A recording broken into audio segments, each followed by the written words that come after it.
I really appreciate you joining me today, and this story comes from Australia, and it's about two high-ranking members of an Australian bikie gang that have been shot, and one of them has died. Thank you to all the Australian viewers and subscribers of the channel that have supported for so long. And several months ago, I covered an in-depth story about biker gang members that had been jailed for multiple murders.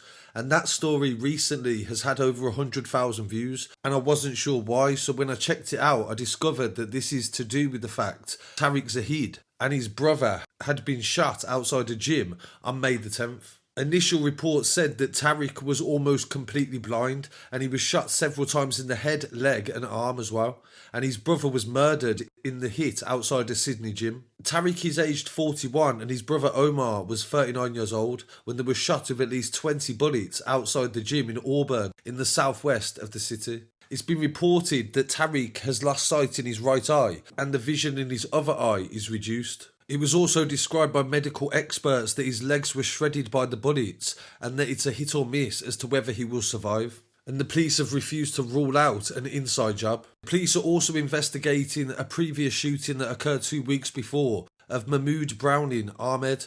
New South Wales Police Commissioner Karen Webb said that Tarek was the target and he had money on his head, and he played a senior role in the underworld in the crime networks in Australia. He's a senior member of the Comancheros, which is Australia's largest criminal organisation.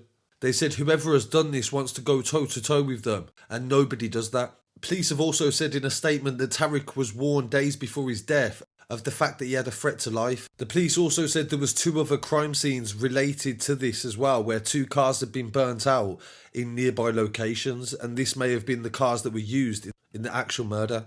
Several members of various biker gangs, including the Comancheros, the Rebels and the Finks Bikie Group, were arrested on Tuesday in raids across New South Wales, and 3 firearms were also seized as well. Forensic officers were gathering evidence outside the gym, and a large section of the car park was taped off with a number of vehicles inside that were not allowed to leave. They believe the shooting occurred when there was not many people around, and they were the direct targets of the attack. The police have said in a statement that Tarek Zahed is the sergeant-in-arms of the Comanchero bikie gang, and his brother also has links to the gang. In September last year, they was detained in Lebanon after New South Wales police sent an alert through law enforcement agency Interpol to say that they was in the area. Police believe that Tarek is a close associate of a senior Comanchero figure called Mark Buddle, who was formerly in the United Arab Emirates but is now thought to be living in Lebanon. Tarek was detained in Beirut on his arrival on September the 11th last year, and he applied to try to get a release to stay in the country, but his bid for nationality was refused. He was returned to Sydney, and the Sydney Morning Herald newspaper said that he faces intense scrutiny from the Strike Force Raptor in relation to the gang. In December last year, the Supreme Court in New South Wales granted the police a crime prevention order, and they imposed this on Tarek as an ongoing threat for carrying out serious violence. So this is sort of like a criminal behaviour order as what we'd have in the UK, and this is how they try to contain the gang violence. It was also reported that he's known for his designer wardrobe and recently moved to Melbourne after the Supreme Court of New South Wales put a court order that banned him from returning to Sydney unless he complies with strict conditions. He's prohibited from wearing any gang colours in New South Wales and was required by the police to register all vehicles and was only allowed 1 mobile phone and couldn't have more than £10,000 in his bank account. So this shows the severity of the case that the police have and also how much they're trying to find out as well. The latest update in relation to Tarek's condition is that they've said that he's making a brilliant recovery. An emergency physician at the Sydney hospital said that he suffered at least 10 bullet wounds and one of them was a direct shot to the eye, but he's still managed to keep his eye. The doctor explained that the damage the bullets do depends on the angle and the weapons that were used. He said they don't go through because of various physics of the tissue. To be shot so many times and still survive is very incredible. And Tarek's brother was recently buried as well following the murder, and dozens of mourners came together to lay him to rest on Friday. Tarek and Abdul, his brothers, were not present at the time.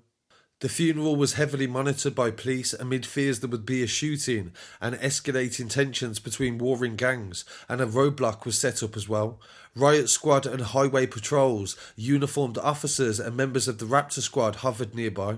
Omar was buried in a bright green coffin and he was covered in a prayer mat for his journey to the Islamic burial ground at Rookwood Cemetery, where dozens of mourners said their final goodbyes. They also said in this report that they are yet to identify any gunmen that have been involved in the shootings, and possible links between one line of inquiry the homicide detective said may be an inside job. But he said also there was a long list of suspects and we are keeping an open mind as to the motive and also who is responsible.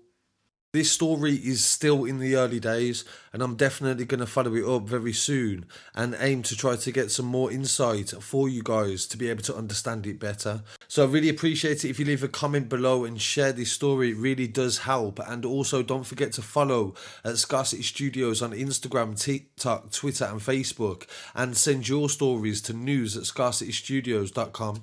And I'll be back again very shortly with some more. Peace. Back into this world